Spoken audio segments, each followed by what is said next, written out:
오늘 우리에게 주시는 하나님의 말씀입니다. 사도행전, 신약성경 사도행전 2장 42절부터 47절까지를 우리 한 절씩 교독하겠습니다. 사도행전 2장 42절입니다.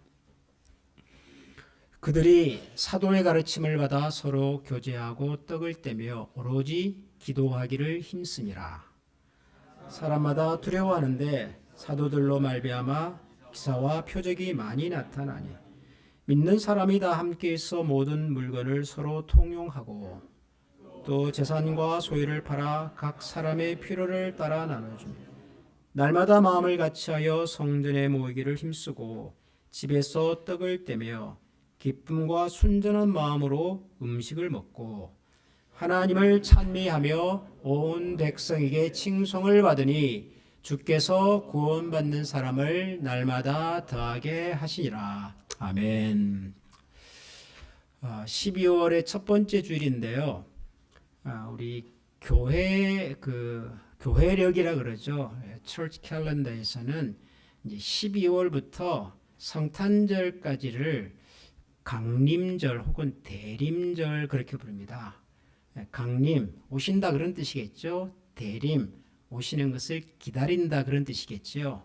영어로는 Advent라고 해서 예수님께서 탄생하신 그 성탄절까지 한 주 한 주 예수님을 기다리고 묵상하면서 그렇게 이 12월을 보냅니다. 그래서 12월에는 주로 이제 예수님에 관련된 설교들을 주로 많이 하게 되지요. 저도 이전에는 이 12월이 되면 성탄절과 예수님의 오심에 대한 그런 주제로 말씀을 준비했었습니다만은 올해는 조금 다르게 12월이 모두 4주가 있는데 성탄주일을 뺀 3번 주일 동안에는 좀 다른 주제의 말씀을 좀 준비를 했습니다. 12월이 지나면 2026년이 시작이 될 텐데 2026년을 우리가 어떤 마음으로 좀 기다리면 좋을까? 성탄절을 준비하는 것도 참 우리에게 의미가 있지만 또 우리에게 줄 새로운 시간들 어떤 마음가짐으로 준비하고 또 기다리면 좋을까?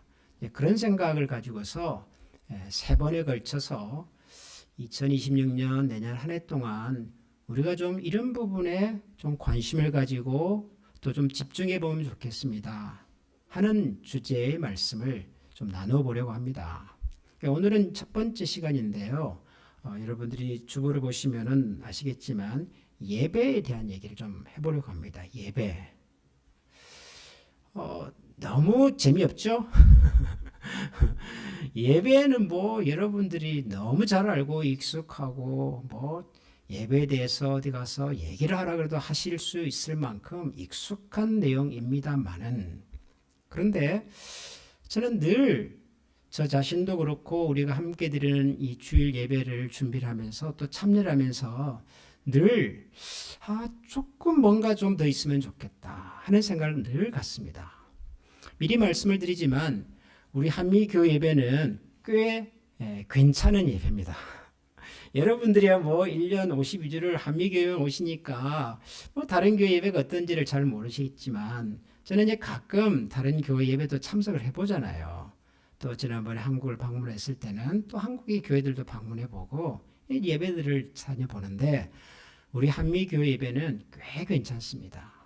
꽤 괜찮다는 말은 일단 예배에 참석하시는 여러분들의 태도랄까요? 마음가짐이 참 좋습니다.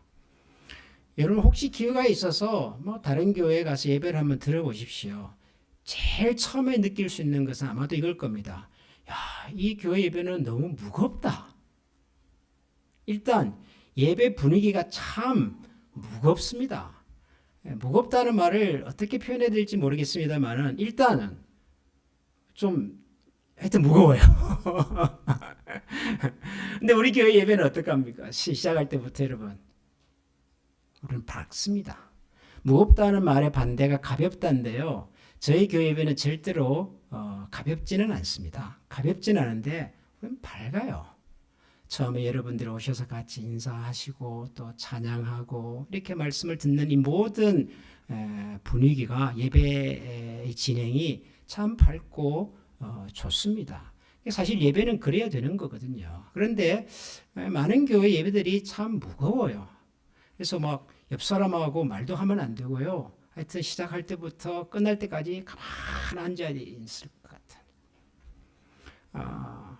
근데 그럼에도 불구하고 우리 예배에 뭔가 좀 더 있으면 좋겠다 하는 생각이 목회자로서도 있고 또 성경을 보면서도 그런 생각이 듭니다. 오늘은 그런 면에서 우리에게 조금 더 있으면 좋을 법한 것에 대한 얘기를 좀 해보려고 합니다. 근데 그러려고 오늘 사도행전 2장에 나오는 이 내용을 같이 여러분들과 좀 읽었는데요. 여러분 오늘 우리가 읽은 이 사도행전 나오는 이 내용이 사실은 최초의 예배에 대한 기록입니다. 최초의 예배에 대한. 예배는 뭐 구약 시대도 있었겠죠. 구약 성경 시대에도 하나님을 믿는 사람들이 있었고 하나님께 나가서 월십 서비스를 하는 그런 시간들이 그런 사람들이 있었겠지요. 우리가 그것을 구약의 예배다 그렇게 말할 수 있겠습니다. 그런데 사실은 구약 성경에 나오는 것은 예배라고 말할 수는 없고요. 정확하게는 제사라고 말을 합니다. 구약 시대의 성전 제사 그렇게 말하는 거지요. 여러분 제사는 뭐 하는 거지요? 제사에서 제일 중요한 내용이 뭐였습니까? 여러분들이 알고 계시는 그 구약 성경의 상식을 가지고서 한번 생각해 보십시오. 이스라엘 백성들이 성전에 올라가서 제사를 드릴 때 제일 중요한 게 뭐였습니까? 제물이었습니다. 제물. 제사니까요. 제사니까 제물이 중요한 거죠. 제물이. 그래서 모든 백성들이 성전에 제사를 드리러 갈 때는 제물을 가지고 갔고 그 제물을 가지고 제사를 드리는 겁니다. 그럼 제사는 누가 드렸습니까? 구약 성경을 읽어보면 성전에서 제사를 드리는 분은 누구였어요? 제사장이잖아요. 제사장. 그래서 제사장이라고 하는 분이 계셔서 백성들이 제물을 가지고 오면 그 제물을 가지고 어떤 제물은 태우기도 하고 어떤 제물은 자르기도 하고 나누기도 하고 그러면서 제사를 드렸습니다. 그리고 제사가 끝나면 백성들은 돌아갔어요. 그래서 구약 성경에 나오는 이 제사는 어떻게 보면 굉장히 좀 분위기가 살벌해요. 그렇지 않습니까? 살아있는 짐승을 가지고 와서 죽인단 말이에요. 그리고 막 피도 나오고 막 태우기도 하고 굉장히 어수선합니다. 그럼에도 불구하고 성전에서 제사를 드리는 분은 딱 한 분이에요. 제사장. 그렇죠? 그게 구약 성경에 나오는 제사입니다. 근데 여러분, 예배는 어떻습니까? 예배에서 제일 중요한 것은 뭘까요? 제물입니까? 그렇게 말할 수도 있습니다. 우리가 제물을 동물을 가지고 오지는 않지만 우리가 예배에 참여하면서 우리가 예물도 준비하고 마음도 준비하고 그럽니다. 그런 것들을 묶어서 예물이라고 말할 수도 있겠습니다. 제물이라고도 말할 수도 있겠습니다. 그러나 엄밀한 의미에서 예배에서 중요한 것은 제물이 아닙니다. 예배에 제물이 없어도 예물이 없어도 예배일 수 있습니다. 제사에 제물이 없으면 제사가 될까요? 안 될까요? 여러분, 제사에 제물이 없는데 제사가 될까요? 안 될까요? 안 돼요. 제물이 없는 제사가 어디 있습니까? 예배에 예물이 없으면 예배가 될까요? 안 될까요? 됩니다. 오늘 헌금 안 하신 분도 계시잖아요. 제가 뭘 틀렸다고 말하는 게 아니라 예물이 없어도 예배는 가능합니다. 제사와 예배가 뭔가 다르다 그 말이죠. 제사는 누가 드리는 거죠? 제사장이 드리는 겁니다. 제사장이 제물을 받아서 백성들을 대신해서 제사를 드리는 겁니다. 그러므로 제사장이 없으면 제사가 가능할까요? 안 할까요? 또 대답 안 하시네요. 가능 안 해요. 제사는 제사장이 있어야 된다니까요. 제사장이 휴가를 갔어요. 출타를 했어요. 그러면 성전은 클로즈입니다. 일주일 동안 우리는 제사 없습니다. 그래야 돼요. 제사장이 없어서. 근데 예배는 누가 드리죠? 예배는 목사님이 드릴까요? 그래, 목사님께서 여러분들이 예물을 받아가지고 예배를 인도합니까? 그건 아니에요. 목사님이 안 계시면 예배가 될까요? 안 될까요? 제가 없었잖아요. 4주 동안. 물론 다른 목사님 오시긴 했습니다만은 목사가 없어도 설교자가 없어도 예배는 가능해요. 예배는 목사님이 주도하고 목사님이 드리는 것이 아니라 예배는 내가 드리는 거기 때문에 내가 있으면 예배는 가능해요.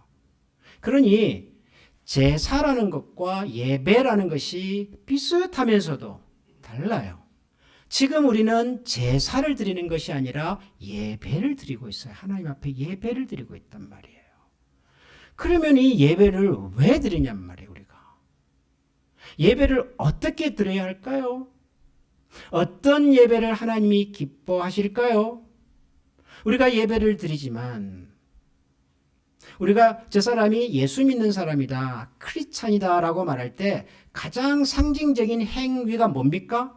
그 사람이 예수 믿는 사람인지 아닌지를 알 수 있는 가장 대표적이고 상징적인 행위가 뭘까요? 저분이 주일날 예배 드리러 가냐 안 가냐. 그렇잖아요. 그분이 뭐 개인적으로 성경을 얼마나 읽는지 기도를 얼마나 하는지 우리 몰라요. 그걸 가지고 알 수가 없어요. 그렇잖아요. 그런데 주일 아침에 성경책을 들고, 요즘 뭐 성경책 안 들고 오시지만 아무튼 주일 아침에 남들은 다 놀러가고 늦잠 자고 하는데도 불구하고 새벽처럼 일어나서 옷을 깨끗하게 입고 정돈하게 마음을 준비해서 어딘가를 향해서 가는 사람들이 있으면 대부분의 사람들은 저분 크리스찬이구나 라고 생각을 해요. 교회 예배 드리러 가는구나 라고 본단 말이에요. 그러니까 예배를 드린다고 하는 거가 크리스찬이라고 하는 것을 대표적으로 보여주는 가장 상징적인 행동 표현입니다. 그렇잖아요.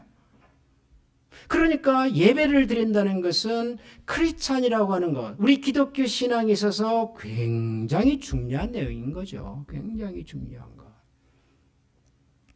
예배가 없는 기독교를 상상할 수가 없습니다. 예배가 없는 기독교 신앙을 말하기가 어려워요. 예배 드리지도 않는데 내가 크리스찬이다. 글쎄요. 말은 가능할지 몰라도 내용이 없는 표현이에요.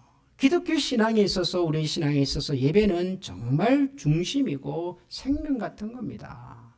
그래서 가끔 역사를 보면 기독교를 싫어하거나 기독교를 박해하려는 사람들, 기독교를 파괴하려는 사람이나 혹은 그런 지도자들이 제일 먼저 한 행동은 예배를 못 드리게 하는 거예요. 예배를 못 드리게. 예수 믿는 사람들이 예배 드릴 수 없도록 하는 겁니다. 예배를 드리기 위해서 모였던 예배당을 폐쇄해버리고요. 예배를 인도할 수 있는 목회자, 종교 지도자들을 다 감옥에 가두어버리고요. 예배를 모을 수 있는 환경을 다 막아버리는 거죠. 그러면 기독교도 없어질 거라고 생각했던 겁니다. 중국의 공산당이 정권을 잡고 가장 먼저 했던 일 중에 하나가 모든 목사들을 다 추방하는 것이었습니다. 남아있는 목사들을 다 잡아서 감옥에 가두는 것이었습니다. 기존에 있었던 선교사들이 와서 세웠던 모든 교회 문을 다 닫아버리는 것이었습니다. 그러면 기독교도 사라진다고 믿었던 거죠. 예배는 그렇게 중요한 거예요. 우리 기독교 신앙에 있어서.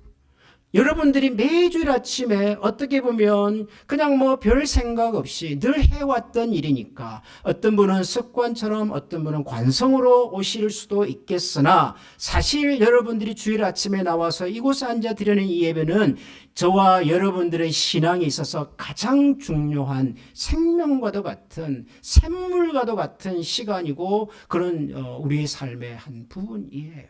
예배는 정말 중요한 겁니다. 왜 예배가 중요하냐 이 말이에요. 왜 예배를 도대체 왜 드렸을까? 오늘 우리가 읽은 이 사도행전에 나오는 이 사람들은 왜 예배를 드렸을까? 여러분 궁금하지 않습니까? 이걸 알아야지 우리가 예배를 왜 드리는지 어떻게 드리는 건지를 우리가 알 수가 있거든요. 여러분 제가 다시 한번 오늘 우리가 읽은 이 본문을 한번 천천히 읽어보겠습니다. 여러분들이 같이 눈으로 따라 읽으시면서 여러분 그날 이 모임의 현장 분위기가 어땠을까를 한번 상상해 보십시오. 내용을 보지 마시고요. 제가 읽은 동안에 그날 이 모임의 분위기가 어땠을까를 한번 상상해 보시면서 제가 한번 읽어보겠습니다. 따라서 같이 한번 와주시기 바랍니다. 사람마다 두려워하는데 사도들로 말미암아 기사와 표적이 많이 나타나니 믿는 사람이 다 함께해서 모든 물건을 서로 통용하고 또 재산과 소유를 팔아 각 사람의 필요를 따라 나눠주며 날마다 마음을 같이하여 성전에 모이기를 힘쓰고 집에서 떡을 떼며 기쁨과 순전한 마음으로 음식을 먹고 하나님을 찬미하며 또 온 백성에게 칭송을 받으니 주께서 구원받는 사람을 날마다 더하게 하시니라. 예. 분위기. 방금 제가 읽었던 이 성경 말씀의 분위기가 어떤가요, 여러분? 어떤 느낌이 드세요? 만약에 여러분들이 방금 우리가 읽었던 이 내용의 현장 속에 있다면, 이 일이 일어나고 있는 그 장소에 만약 우리가 같이 있었다면 어떤 느낌이셨을 것 같습니까? 어떤 느낌이셨을 것 같아요? 일단 뭐 좀 복잡해요, 그죠? 일단 복잡해요. 보면은 뭐 사람마다 두려워하는데 기사와 표적이 나타나고 물건을 서로 통용하고 또 성전에 모이고 집에서 모이고 떡을 떼고 찬미하고 칭송을 받고 뭐 이런 여러 가지들이 지금 이 속에 다 담겨 있는데 일단 뭔가 복잡한데 분위기는 마치 이런 거예요. 잔치집 같아요. 잔치집 여러분 가보신 적 있으세요? 최근에? 돌잔치, 뭐 백일잔치, 회갑연 가보신 적 있으세요? 잔치. 처음에는 좀 어떠세요? 초청받아 가시면 좀 삐죽삐죽하죠? 이게 내가 와야 될 자리인가? 좀 그래요, 그죠? 내 자리가 어딘가? 좀 그러다가 이제 주인이 와서 우리를 환영해 주시고 오신 분들하고 인사도 몇 번 하시고 그 다음에 이제 음식도 같이 나누다 보면 어떻게 되죠? 마음이 열리죠. 그러면서 그 잔치의 내용에 같이 참여를 하는 겁니다. 돌잔치, 백일잔치면 그날에 아이를 세기를 하고 격려를 하고 축하를 하고 회갑연에 오셨으면 그날의 주인공이신 어른들을 만나서 격려를 하고 인사를 하고 그러면서 그날 그곳에 오신 다른 분들을 만나서 축하하고 안부를 묻고 음식을 나누고 그러잖아요. 잔치집 분위기가 그런 거잖아요. 지금 이 성경에 나오는 사도행전 2장 마지막 이 분위기는 마치 잔치 같아요. 사람들이 어느 날 모였는데 사실 이것은 오순절 이후의 사건이지 않습니까? 성령 강림을 경험한 후에 베드로가 한번 유명한 설교를 하고 난 다음에 그 설교를 듣고 그 설교 들었던 사람들이 다 베드로를 찾아와서 야 큰일 났다. 내가 어떻게 하면 좋겠냐. 내가 어떻게 살아야 바르게 살 수 있냐. 그랬더니 베드로가 주 예수를 믿고 세례를 받으라. 그러면은 하나님께서 우리에게 새로운 기쁨을 줄 거다. 그 말을 듣고 그날 세례를 막 사람들이 받은 거예요. 그래서 세례를 받고 함께 세례받은 사람들이 모이는데 그 숫자가 한 3,000명 된다. 그랬어요. 그 앞에 보면 그 사람들이 지금 이 사람들이 오순절에 와가지고 베드로의 설교를 듣고 뭔가 새로운 것을 경험하고 새로운 것을 듣고 새롭게 살아야 되겠다고 결심을 하고 세례까지 받고 난 다음에 딱 보니까 그들 앞에 새로운 세상이 펼쳐진 거예요.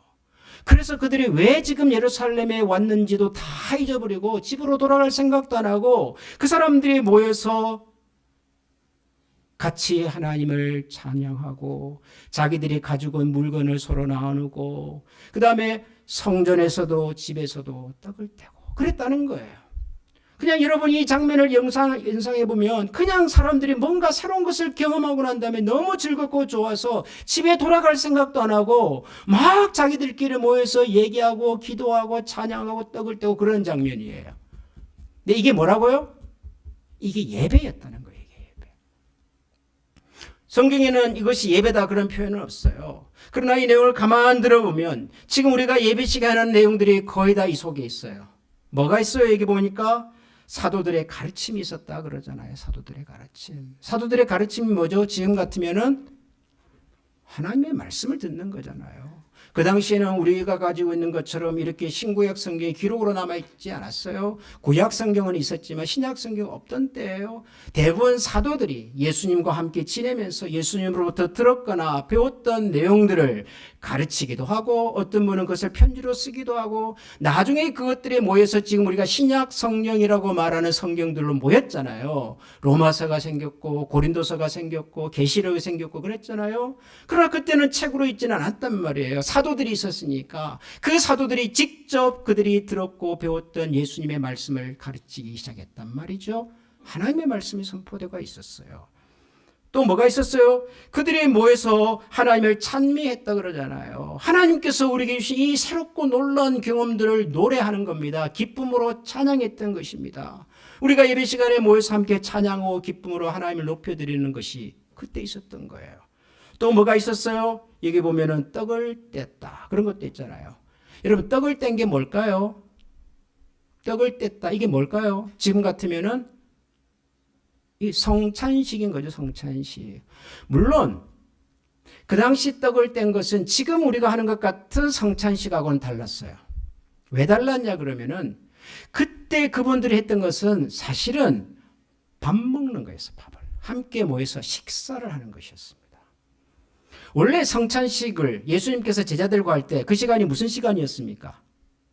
6월절 저녁 식사 시간이었죠. 6월절 만찬이었단 말이에요. 그러니까 예수님께서 시작하신 제정하신 성찬식 자체가 원래 식사 시간이었어요. 유대인들이 흔히 먹는 이렇게 발효시키자는 무교병 그러잖아요. 그 빵을 떼어서 먹고 또 유대인들이 흔히 식사 시간에 먹었던 음료 또 포도주를 같이 나누고 그랬단 말이에요. 식사 시간에. 그러나 예수님께서는 그날 저녁에 식사를 아주 특별한 식사로 만들어 주셨어요. 너희들이 지금 먹는 이 떡과 이 잔은 사실 단순한 떡과 포도주가 아니라 너희를 위하여 내가 흘리는 나의 피며 내가 너희를 위하여 흘리는 나의 살이다라고 말씀하시면서 그날 성만찬의 예식을 시작을 하셨고 그것을 제자들이 기억하면서 모일 때마다 그 예수님의 죽으심과 부활을 고백하면서 시행했던 것이 성찬식이었단 말이죠. 그러니까 이 오순절이 끝나고 난 다음에 모였던 이 사람들의 이 성찬 예식은 사실은 그냥 밥 먹는 시간이에요. 같이 떡을 떼는 거예요. 그러나 그 떡을 떼면서 그들은 기억한 겁니다. 예수님의 말씀을 너희들은 나의 죽음을 기억하라. Remember 그랬잖아요. 성찬식을 한 거예요. 그러니까 이게 예배였다니까요. 이게 예배. 말씀도 있고 찬양도 있고 그리고 성찬식도 하고 그래서 초대교회부터 상당한 기간 동안에는요, 우리 기독교 신자들이 모여서 예배를 드릴 때마다 성찬식을 했어요. 성찬식을. 왜냐하면 성찬식의 주인공이 예수님이잖아요. 우리가 모이는 이유가 뭐예요? 예수님 때문에 모였단 말이에요. 예수님이 이 땅에 오신 이유와 그분이 우리를 위해서 죽으시고 우리를 위해서 부활하시던 사실을 기억하고 확인하기 위해서 예수님이 남기신 가장 상징적인 행위가 성찬 예식이었기 때문에 그들은 모일 때마다 성찬 예식을 했단 말이에요. 지금도 어떤 교회는 모일 때마다 주일 예배 드릴 때만 성찬 예식을 하는 교회가 있습니다. 지금도. 목사님 어떻게 매주 성찬식을 할 수 있을까요? 아니요. 방법은 많아요. 할 수 있는 방법은 많아요. 그런 교회들이 있어요. 그러니까 왜 이 사람들이 이렇게 모여서 떡을 떼고 뭐 찬미를 하고 뭐 알고 나누고 뭐 그랬냔 말이에요. 왜 그랬냔 말이죠. 이 사람들이. 이유는 한 가지예요. 새로운 세상을 경험한 겁니다. 무엇을 통해서? 베드로의 설교를 통해서. 그리고 그날 강력하게 임재하셨던 성령님의 강림을 경험하면서 여러분 이 최초 예배에 참석했던 사람들이 주로 어떤 사람들이었을까요? 주로 어떤 사람들이었을까요? 이 사람들이 예루살렘에 왜 왔죠? 처음에 오순절 때문에 왔단 말이에요. 오순절은 유대인들이 가장 중요하게 여기는 절기 중에 하나 아닙니까? 우리가 7.7절이라고도 부르고 유대인의 절기를 지키기 위해서 왔단 말이에요. 그럼 이 사람들은 누구란 말이에요? 유대인들이란 말이죠. 설령 유대인이 아닐지라도 이방인일지라도 유대교로 개종한 이방인들일 거란 말이에요. 그렇죠? 그러니까 하나님을 믿는 사람, 하나님을 아는 사람들, 이분들이 오순절을 지키기 위해서 예루살렘에 왔다가 생각지도 못한 뜻밖의 경험을 한 겁니다. 그날 갑자기 한 번도 경험해보진 놀라운 현상을 경험하고 사람들이 이상한 말을 하면서 막 돌아다니고, 그러다가 베드로가 일어나서 여러분 내가 한마디 하고 싶습니다. 그러면서 그가 이제 가졌던 예수 그리스도한 그가 알고 있는 신앙의 고백을 쫙 얘기를 하고, 그 말을 듣고 사람들이 그 자리에서 가슴을 치면서 이제는 내가 큰일 났다. 내가 이때까지는 이 사실을 모르고 살았는데 내가 어떻게 하면 좋겠냐라고 그 앞에서 고백을 하고, 그래서 그날 세례를 받고 세례받은 사람들이 집으로 돌아갈 생각을 안 하고 모여서 같이 하나님을 찬양하고 말씀을 듣고 새로운 세상을 경험한 겁니다. 새로운 세상을. 유대인들인데, 유대교를 개종한 하나님을 아는 사람들인데 이전에 알던 하나님이 아니라 새로운 하나님을 경험한 거예요. 그 새로운 하나님을 알고 나니 이 사람들이 견딜 수가 없어요. 그래서 함께 모여서 그 하나님을 노래하고 찬양하고 잔치를 벌였던 겁니다. 잔치를. 예배는 잔치예요. 잔치 여러분. 예배는 잔치입니다. 어떤 잔치일까요? 하나님으로 인한 거룩한 감동과 거룩한 경험을 가진 사람들이 예수 그리스도의 이름으로 모여서 그 기쁨과 감동을 서로 나누고 하나님께 그들의 감동과 감사를 올려드리면서 함께 어우러지는 축제였어요. 예배는. 예배는 잔치고 여러분 예배는 축제입니다. 그런데 사실 우리가 드리는 예배에서 가장 많이 아쉬운 부분이 저는 이거예요. 예배는 잔치고 예배는 축제입니다. 여러분 그렇다고 해서 여러분들이 막 일어서서 막 노래하고 뛰어다니는 그런 뜻이 아니라, 여러분 축제와 잔치의 주인공은 누구일까요? 여러분 축제와 잔치의 주인공은 누굴까요? 그 자리에 초청받은 사람들이 축제와 잔치의 주인공이에요. 그 사람들이 축제를 만들어내고 그 사람들이 잔치를 만들어내는 겁니다. 물론 초대한 사람도 있습니다. 초대한 목적도 있습니다. 그러나 그 잔치와 축제를 잔치답게 축제답게 만드는 장본인들은 그 자리에 초청받아 온 사람들이란 말이에요.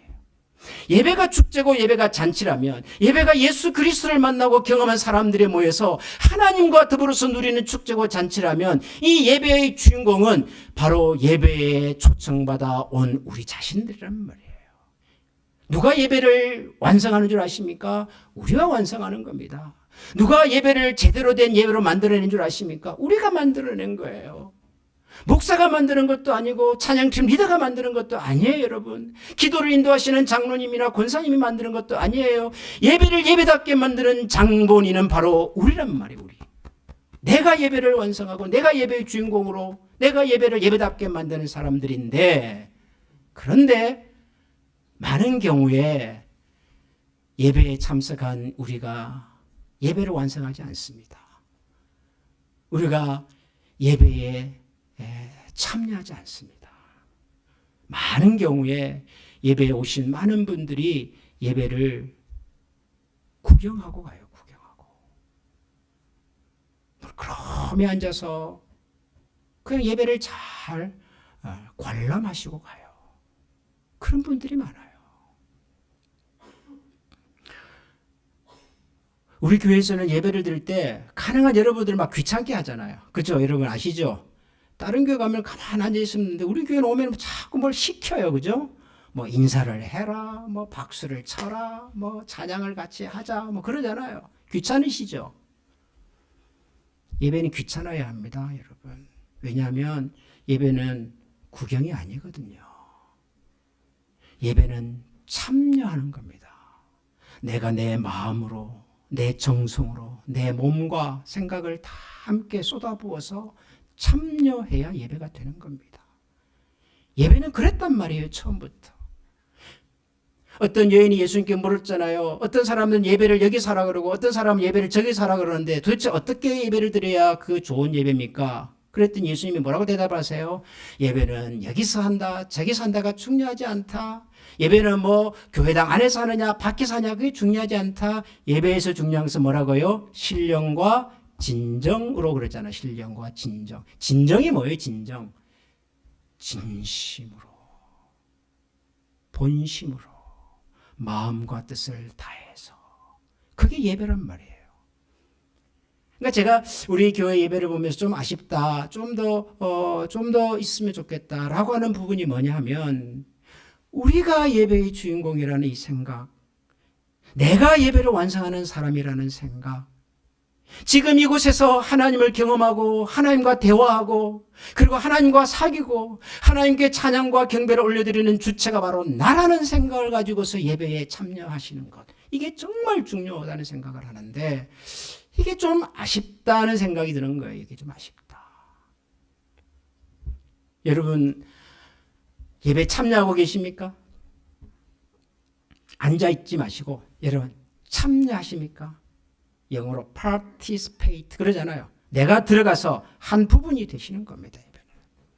저는 우리가 예배의 한 부분이 되어서 같이 만들어가는 그런 예배면 좋겠다는 생각이 듭니다.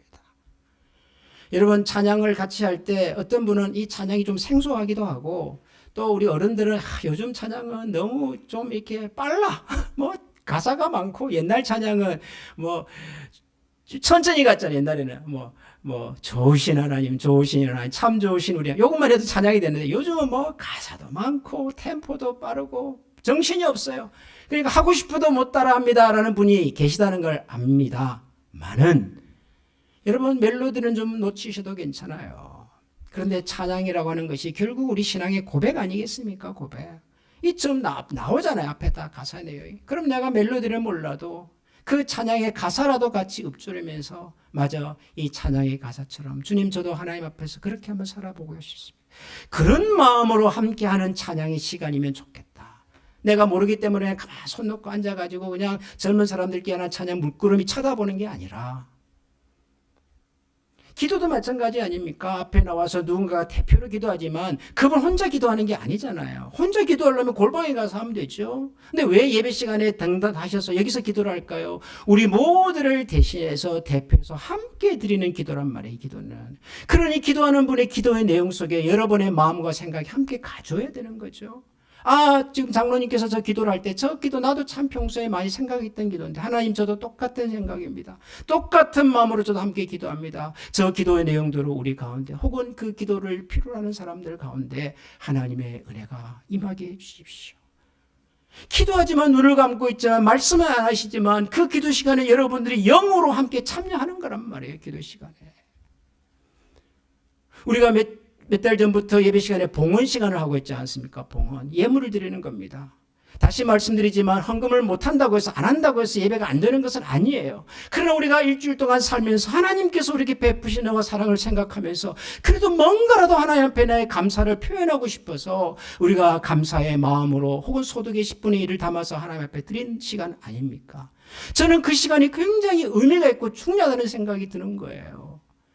단순히 무슨 우리가 뭐 도네이션을 하는 게 아니고 기부를 하는 게 아니에요. 하나님 무슨 돈이 필요하냔 말이에요. 하나님 뭐가 부족해서 여러분의 도네이션과 기부가 필요하냔 말이에요. 아니에요. 하나님은 우리의 도네이션이 기부가 필요한 분이 아니에요. 하나님께서 우리에게 주신 이 모든 것들이 너무 크고 감사해서 뭐라도 하나님 앞에 표현을 해야 되겠는데 그 표현의 방식이 물질인 거예요. 내 물질 있는 곳에 뭐도 있다? 내 마음도 있다 그러시니까. 그러니까 그 물질을 가지고 걸어 들어오시는 그분의 걸음걸이를 보면서 저도 그분을 맞이하러 나가면서 제 마음이 하나님 지금 우리가 하나님 앞에 귀한 정성을 물질을 구별하여 드립니다. 라는 생각이 드니까 너무너무 소중한 거예요. 그 시간이.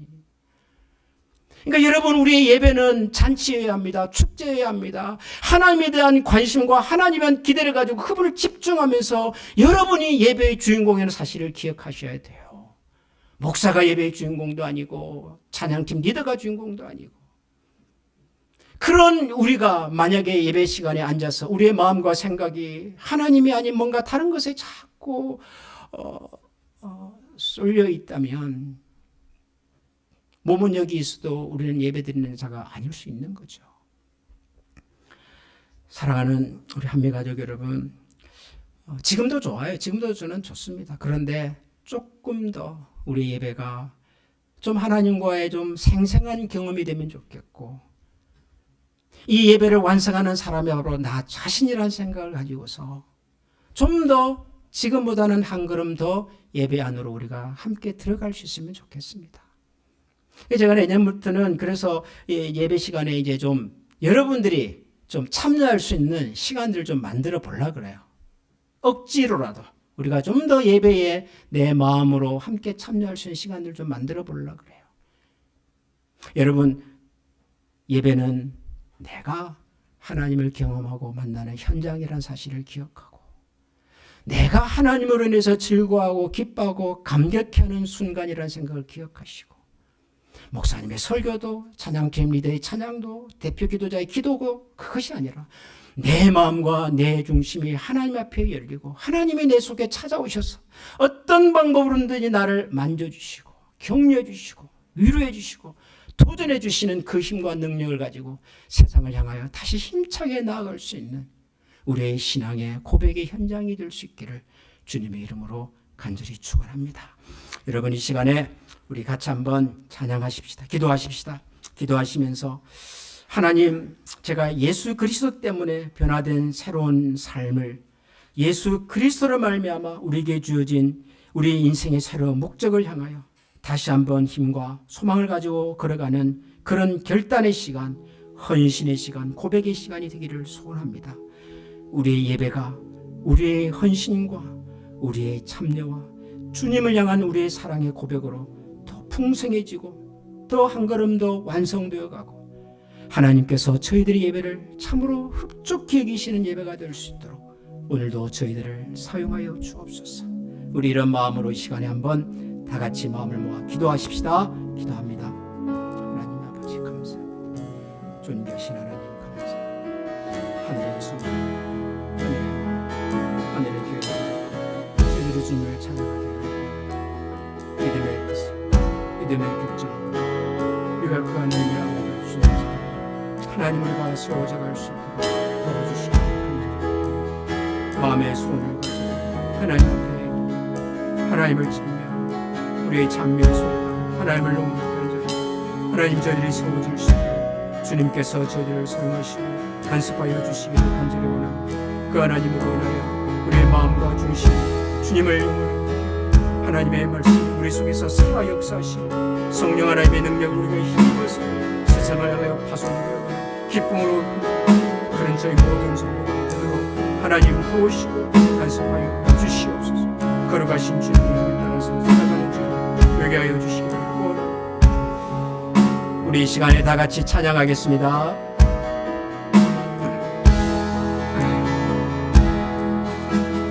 예수 가장 귀한 그 이름 예수 언제나 기도 들으사 오 예수 나의 손 잡아주시는 가장 귀한 그 이름